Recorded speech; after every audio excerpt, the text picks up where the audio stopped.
guys, welcome back to Strong Successful Male.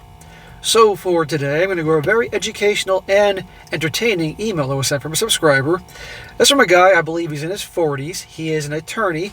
He specializes in, trust and estate planning. He's written in a couple times last year, helping guys out with reality with regards to prenups and stuff like that. Maybe you guys have seen some of his videos. Real funny guy. And he's writing in today to share a long story about one of his clients.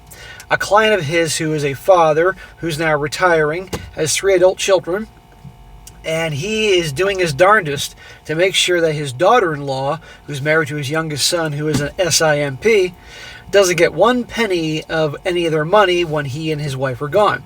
And this whole thing here is a history of the family, the kids, and all the legal maneuvers they're doing to make sure that she doesn't get any money. It's pretty darn interesting. And so for all you guys that like to know how these things work behind the scenes, you get to see it and hear about it right here in real time here. And of course, lots of good entertainment in the way this guy writes. So he says here, Dear SSM, I hope you're doing well and you're having a great start to the new year. This is the attorney who wrote to you several months ago about prenups. Sorry I haven't written in sooner, but I have been quite busy with business and enjoying life, including last July watching the actor Brian O'Halloran, Dante from Clerks, throughout the first pitch at a minor league baseball game. When he threw the ball, all I could keep hearing in my mind was Dante yelling the number 37. Well, I can't remember, you're either from Massachusetts or Rhode Island. I know you're one of those two. And if it's one of them, I'm probably guessing it was the Paw Sox. Had to be the minor league team. Anyway, well, this time around, I have a story more in line with my actual law practice, which is trust and estate planning, and not divorce. So warm up the smacking hand for my client's son. I'll use interesting code names and blur some of the particulars to maintain privacy, but my client does know that I'll be sending this to you. Well, recently one of my clients wanted to have a meeting about updating the estate plan without his wife being there, specifically to discuss their youngest son. Usually that is an ethical no-no for law firms when we work with a couple, but we got his wife's permission. Let us call him Vito, and his wife is Carmela. And this is how he relayed the family background and situation to me, some of which I already knew from my past client meetings. Vito is a northeastern U.S.-raised Italian, and so is his wife.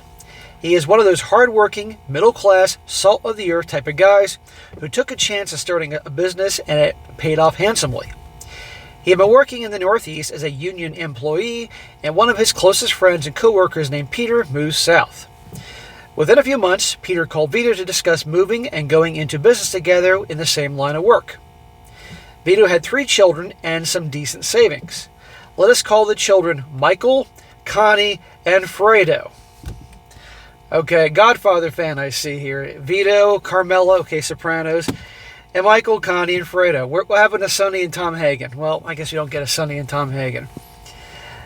Michael was the oldest, with Connie being 2 years younger, but Fredo was, in Vito's words, an oops baby, who was about 10 years younger than Connie. So Vito moved the family south, started the business with his friend Peter, and devoted as much time as possible to growing the business where Carmela raised the kids. Is Peter's last name Clemenza? At that point, he was running through their savings for almost an entire year before he was pulling enough money to live on, and then eventually began saving once again. But the business itself had steady growth from the beginning. Unfortunately, this meant that his time with his family was limited. Fredo, who was only 4 years old at the time of the move, was raised almost exclusively by his mother. And he was clearly spoiled and filled with lots of ideas your viewers would see as red flags. Well, it's appropriate you nickname the youngest Fredo. And you guys can see where this is going. Now, I'm going to say this. It's unfortunate that Fredo didn't have Vito around in this story to be a good, strong guy. But Vito was taking care of his business. And guess what? When you own your own business, it's going to require a lot of hours. His mother taught him to put girls on a pedestal. Told him to lavishly spend money on girls to get them to date him, and insisted that his mission in life should be to make women happy. Well, you all know what I'm thinking. I don't smack the gals in this channel, but I sure as hell am thinking somebody's got to smack her. Maybe one of my 4%ers can smack mom here. That is not how you raise your boys, for God's sakes. Unfortunately, so many women raise their boys like that. Which is strange, since this is the exact opposite of how Vito treated her. But I guess Carmela was watching too much Ricky Lake and Sally Jesse Raphael when Fredo was growing up. When Fredo got pushed around at school, his mother just told him to ignore the bullies because violence never solved anything. That's the same crap my mom used to say when I was little. And some fat fucker was bullying me in the 4th grade. This dude was 8th grade. My dad told me to kick his ass. My dad took me down to Sears, guys, and got me a punching bag, some gloves, taught me how to punch. My dad was a Marine. And let's just say that fat fuck never bothered me again. All it takes is one good hard punch. His brother Michael and sister Connie did their best to get their brother to stand up for himself, learn the same lessons they learned from their father, uncles, and other strong men in the family when they were growing up in the Italian neighborhoods in the Northeast. But their mother kept telling them not to pick on their baby brother, and Connie in particular was fierce in trying to get her brother to stand up for himself, became a bit overprotective, and she probably went a little too far. Vito, the father, told me one time when Fredo was 13 years old and was being bullied, a 23-year-old Connie went to the bully's house, knocked on the front door, and told the kid's mom to get her kid to lay off her brother, or Connie would show up at school and smack the crap out of her kid. This cracks me up. Sounds like Connie's more like Janice from The Sopranos. And if that didn't work, she'd come back for the mother with a baseball bat. Believe it or not, the bullying stopped. Having personally met Connie only twice, I fully believe the story. I also believe that if the bullying hadn't stopped, she would have been at Target the next day buying a Louisville Slugger. Well, by the time Vito had the business solidly running, with competent managers and employees to the point that he could step back, 12 years had passed and the damage to 16-year-old Fredo had been done. Like most 16-year-olds, Fredo obviously knew everything. But fast forward another 20 years and Vito and Peter sold the business off to Peter's son Frankie, and Vito had amassed 2 homes, several paid-off rental properties, and an overall estate in the very low tens of millions. Whoa! That is awesome. For a regular salt-of-the-earth, working-class Joe, a union guy, took a chance, specialized in his trade, and look what he built. That's awesome. Unfortunately, the early years when young Fredo needed his dad, he wasn't there. And so, I can kind of feel bad for young Fredo to a point. But if young Fredo had his head so far up his ass and didn't want to hear from people who wanted to help him, that's on Fredo. Well, Vito now is semi-retired, but pulling in more than enough money from 1, the rental houses, and 2, occasionally consulting for the old business when there is some cranky client that Frankie wants Vito to schmooze. He spends the rest of his time volunteering in the community. Carmela never had to work, and now she basically spoils the grandkids and gossips with other Northeastern transplant wives. The problem Vito now has is that with Fredo married badly. They had a rocky relationship in college, and Fredo had caught her cheating twice. But he took her back both times. Smack! Dumbass Fredo. God's sakes. Right after college graduation, Fredo got down on one knee, proposed, and they've been married for about 14 years now. Smack! Yeah, marrying a cheater. How's that going to work out? To give Fredo's wife a name, I know you probably prefer the name Jessica, but I'm going to go with Amber. In my own life experience, I've known 2 Ambers who are some of the kindest, sweetest women you'll ever meet, and every other Amber I've known cheated more times with most men, cheated more times than men change underwear. Or I learned their name by hearing a loudspeaker in a seedy gentleman's bar shouting, "Now appearing Amber." The fact that Amber was no good for Fredo was not really news to me.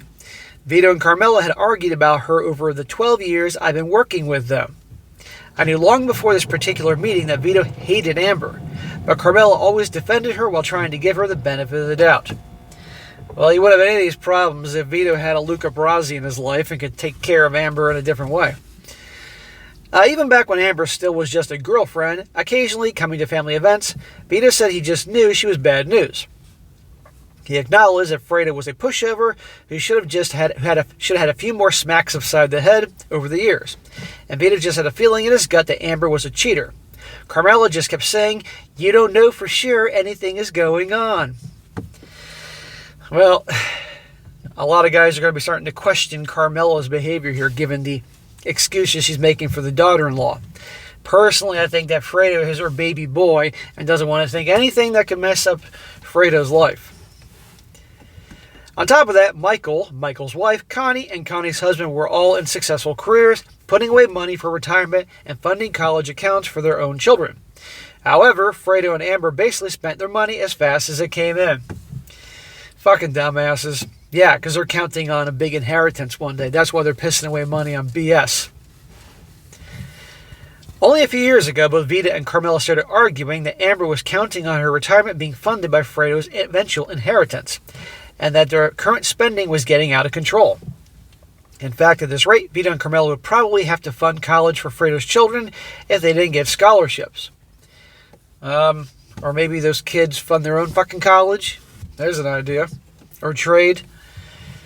Once that even led to the Italian tempers flaring, and they almost started shouting at each other in my conference room because Vito was insisting that Fredo's second child, their granddaughter, looked more like the mailman than Fredo.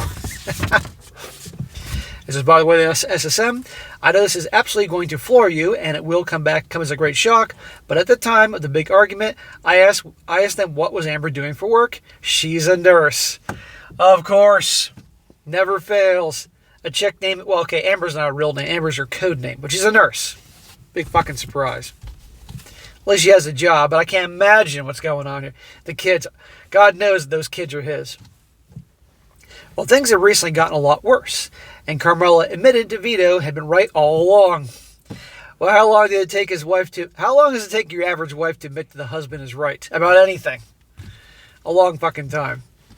Apparently, and according to Vito, his old business partner Peter's daughter Angela, who was always good friends with Connie, knew Amber from some family functions and company parties. Angela had seen Amber in a bar snuggling up to a guy about 10 years younger than her. Suddenly, the crazy idea that Fredo's youngest child was not really his kid wasn't so crazy after all. Nope. From what Vito tells me, Connie kept her temper in check, and instead of threatening to smack Amber back to the brothel she came out of, Connie hired a PI. It only took 2 weeks to get video, audio, and pictures of Amber meeting up with 2 different men. Oh, for God's sakes. And yet Fredo's still with her? In fact, the PI managed to get audio from Amber and the 2 other nurses at an outdoor cafe after a shift, and they were discussing how cheating was now their way of life. And that guy Connie saw Amber with, yep, he's an EMT that frequents Amber's hospital. Anybody wants to give me a hard time about picking on nurses or whatever, again, it's proven time and time again. I bet it makes all you guys see things differently when you have to go to the doctor's offices or the hospital, either for yourself or to visit family or friends. Well, Connie decided it was time for a family meeting. She gifted Fredo and Amber a couple's spa day, and Michael's wife watched Fredo's kids for the afternoon. Connie met with her father Vito, her mom, Carmela, and her brother Michael only.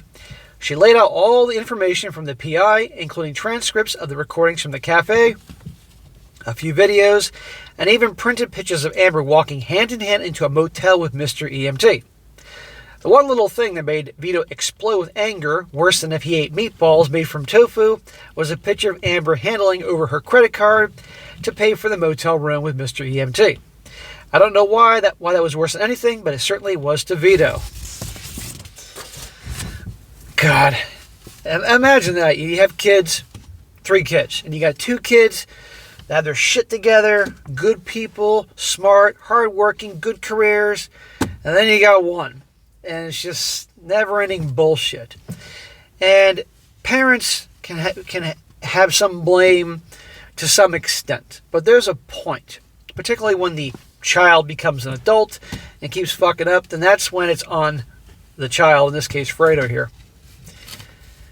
Anyway, while the family was still deciding how they wanted to approach Fredo with this info, Vito told me he believes his son will either delude himself into thinking that nothing actually happened, or he'll find some way to forgive her. Another smack to Fredo. Yeah, smack to Fredo. I think my shoulder's going to be sore by the time we finish this video in 20 minutes or whatever. But one thing Vito was set on making sure Amber never got access to any of his wealth. In his words, I don't want a penny of my money going to that puta. And now this is where I was able to help. Vito's guidelines were clear but may sound contradictory if you don't understand this type of planning. Okay, here we go with the legal stuff to keep that harpy from getting any money. Quite frankly, I don't think Fredo should get a whole lot of money either because he's a fucking dumbass. Number one, he wants everything divided equally among the kids after he and Carmela are gone. Number two, he doesn't want there to be the possibility of Amber getting her hands on their money, even in the instance of Fredo passing on later and leaving his estate to Amber, which would include any inheritance from Vito and Carmela. And three, he wants the estate planning to be done in a way that minimizes things looking like they are singling out Fredo and Amber for different treatment. Well, they are. Let's be honest here, it's obvious. Come on. I'm sure Fredo's a dumbass, but he can't be that dumb to know they don't like his wife. Well, Vito and Carmela already had a revocable living trust as their main estate planning vehicle in order to avoid probate court. In my view, this is the easiest way to pass on your estate exactly the way you want without the cost and vulnerability of court, with probate lawyers taking about 4 to 10% cut just for doing legal paperwork on the back end. Another big vulnerability of probate court is that it is much easier to contest an estate through the probate court process than it is to actually file a lawsuit against a privately administered trust. For probate contests, a lot of law firms will consider taking on the case knowing they will probably get paid out the estate even if they lose, which means if Amber convinces Fredo to contest the revocable trust, not only could he lose his inheritance, but he would have to come up with the money to pay the lawyers to even try. But with these changed circumstances, just having the revocable living trust is not enough for Vito and Carmela. There will be a few big things we need. Now here's a breakdown of all these things. Again, for you guys that like this legal jargon and the planning to keep Amber out of this, you'll appreciate this. Number one, we need to make sure that in no way could Fredo ever become a trustee. Well, obviously, Amber would probably have too much influence over him and his decisions. While Fredo is currently the third in line in trustee after Connie and then Michael, we need to make sure Fredo was out from any positions of financial responsibility. If Fredo were even ever trustee, he could probably get his hands directly on the inheritance money and lose it to Amber. 2. So who is going to be on the trustee list? Vito would have been fine keeping Connie and Michael and just cutting out Fredo, but Carmela would throw a fit for excluding her baby boy and not the other children. Time out, and I gotta ask, and I'm sure the lawyer here listening to this, because I know you're gonna watch this, was thinking the same thing. Does Carmela not realize that the way she's been treating her baby boy all these years is the reason why her baby boy is a baby boy man-child? An irresponsible jackass with money, terrible women. She, mommy here, created a lot of the problems there are now, and now she feels bad about excluding her baby boy. You created this mess, mama. And yes, Vito unfortunately wasn't around to help, and that things would have been different. But now he's a fuck up as an adult. Stop babying the child, for God's sakes. He's a grown fucking man. Anyhow, how to say it? I know you're all thinking it, guys. Plus, there might be a lot of resentment if Connie and Michael had to be the ones holding back money from Fredo. I don't think they're going to care if there was resentment towards them. Fredo asking for more motel money for Amber. Instead, Vito was checking into whether or not his old business partner Peter, and then Peter's son Frankie, and then Peter's daughter Angela would be willing to serve in that trustee list. Remember, guys, a trustee doesn't mean there's trustees and beneficiaries. The kids are the beneficiaries, but obviously sometimes they can be trustees if I'm not mistaken here. This meant the trustees wouldn't be any of the kids. Considering the size of the estate, we also discussed the possibility of having a trust company handle things after Vito and Carmela passed on, and definitely put a company at the end of the trustee list. After all, Fredo and Amber could yell into the phone all day long at the corporate trustees, and it wouldn't faze them. That's part of what the trust companies are paid to handle. 3. The most important change is that Michael, Connie, and Fredo wouldn't actually ever get their inheritance directly. They would all instead get their 1/3 through an asset management trust. The 3 inheritance would be supervised separately in these now irrevocable trusts for the remainder of their lives. And then after they each died, the money had to go to their descendants and not to their spouses. And no way could Fredo ever leave the family inheritance to Amber. So now, when both Vito and Carmela have passed on, the existing revocable trust would pay into Michael, Connie, and Fredo's asset management trust, where their spouses, creditors, lawsuits, and bankruptcy courts can't get to it. Holy crap. This is involved, huh? This is very interesting. It says SSM, one of the biggest ways I see direct inheritance get lost in a divorce is through commingling. I knew you were going to say that. Yep. Most state laws prevent inheritances from being lost in divorce, unless the person inheriting does something colossally stupid, like put the money into a joint bank account or a joint asset with the spouse. And let me tell you, SSM, there are a lot of stupid people out there. Comedian George Carlin once said that think of how stupid the average person is, and then realize half the population is more stupid than that. George Carlin was awesome. The most common of these absolute clusterfucks is buying the dream house with all the inherited money, and then the deed for the new house is titled in both the spouses' names. Right, exactly. Now the house is commingled, and when the spouse starts messing around with the personal trainer, files for divorce, and demands half the dream house, they're going to get it. This is despite the fact that all the money came from one side's inheritance, all because the inheritance was commingled. Okay, makes sense to me. But the problem is that when people, they do the commingling and put the spouse on the title of the house and all that, that comes from a place of emotion, not logic. This can happen with this setup. The kid can still get the dream house, but the asset management trust will actually buy it, and the trustee can let Fredo live in the house. Amber could also live in the house if Fredo and the trustee approve. However, if Fredo finally decides to divorce Amber, she's not going to get half the house.